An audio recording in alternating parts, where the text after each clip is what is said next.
Anupama serial से related update लेकर आ चुके हैं हम आपके बीच में। तो एक और इंसान जिसका रिलेशन है सांप परिवार से, उसका पत्ता कट चुका है कोठारी परिवार से। जी हाँ, कोठारी परिवार से किसे धक्के मारकर बाहर निकाला गया है और क्या कुछ होने वाला है आगे, उसको लेकर बात करने आ चुके हैं हम इस वीडियो में। क्योंकि अचानक से हमने देखा है कि मोरवी गाँव के बाद कहानी जो है अचानक से बदलती हुई नजर आई। जैसा हमने आपको बताया भी था कि अचानक से अनुपमा के सर पर काफ़ी सारी जिम्मेदारियाँ आती हुई नजर आएगी जो अनुपमा मुंबई के लिए जा रही थी। तो हुआ किसका है बेघर, इस पर बात करते हैं। क्या वो अंश है, क्या प्रेम है, राही है या फिर प्रार्थना है, इनमें से कौन हुआ है बेघर और कैसे हुआ है बेघर, इस पे बात करेंगे इस वीडियो में। और साथ ही साथ जानेंगे कि मेकर्स आपको आगे जाकर क्या कुछ दिखाने वाले हैं। हमने इससे पहले भी देखा कि किस तरीके से एपिसोड में अनुपमा इस चीज़ को एक्सेप्ट करते हुए नजर आई कि उनके सारे बच्चों की ज़िंदगी में उथल पुथल मची हुई है और किसे संभालेगी और किसे ना संभाले, इस चीज़ को लेकर अनुपमा टोटली कन्फ्यूज चल रही है।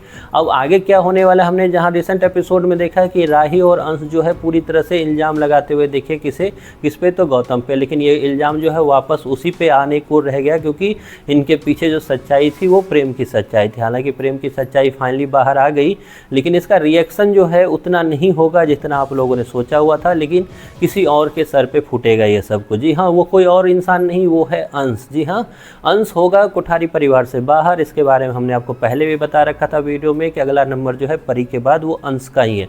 कैसे होगा बाहर, इस पर बात कर लेते हैं। हमने देखा कि धीरे धीरे ही सही, लेकिन गौतम जो है पूरी तरह से ट्राई कर रहा है। प्रार्थना को कभी बचा लेता है, वो कभी प्रार्थना को इम्प्रेस करने की कोशिश करता है। और इन सब चीज़ों को देखकर अंश जो है अपने आपा खोता हुआ वो नज़र आ रहा है। जो रियल में था वो भी वो खो चुका है और जो वो बनने की कोशिश कर रहा है वो तो वो बन नहीं पा रहा है। तो इन सब चीज़ों में अंश आगे भी एक गलतफहमी का शिकार होगा जिसमें प्रार्थना गिरते गिरते या फिर प्रार्थना की जान को खतरा होगा। उसमें अंश तो दूर की बात, वहाँ पे गौतम उसको बचाने का काम करेगा। और इस बार गौतम जब उसे बचाएगा तो अंश पहले से ही एक तरह से भरा हुआ वो गुब्बारे की तरह है जो अब फूटेगा वाला सीन है। तो वो उस पर चढ़ेगा और उस पर फिर मारने की कोशिश करेगा। और इतना कुछ होगा कि इस बार गौतम भी जो है वो हाथ उठाता हुआ दिखेगा आपको अंश पे।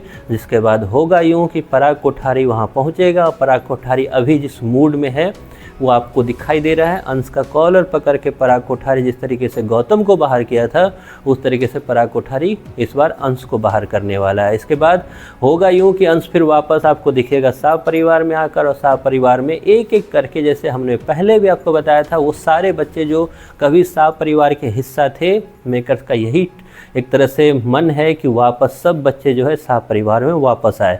तो इसमें पहला नंबर परी का लगा, दूसरा नंबर अंश का लगा, अगला नंबर आपको राही का लगता हुआ नज़र आएगा। क्योंकि सारे लोग जो हैं एक बार सांप परिवार में आ जाए, एक टीम बन जाए, उसके बाद कोठारी में सारे बच्चे कोठारी के रह जाए, टीम बन जाए, उसके बाद कोठारी वर्सेज सांप परिवार तो करना है इन लोगों को। तो ये सब कुछ आपको दिखाई देगा कि प्रार्थना से बदतमीजी करने के दौरान अंश को पराग कोठारी देगा एक सज़ा। वो सज़ा होगा कि उसे कोठारी परिवार से बाहर फेंका जाएगा। तो ये सारी कुछ आपको आगे एपिसोड में दिखाई देने वाला है। आप कितने हो इस चीज़ को लेकर एक्साइटेड, या कैसा लग रहा है आपको ये स्टोरी, इसके बारे में आपकी जो भी राय है कमेंट बॉक्स में ज़रूर बताएं।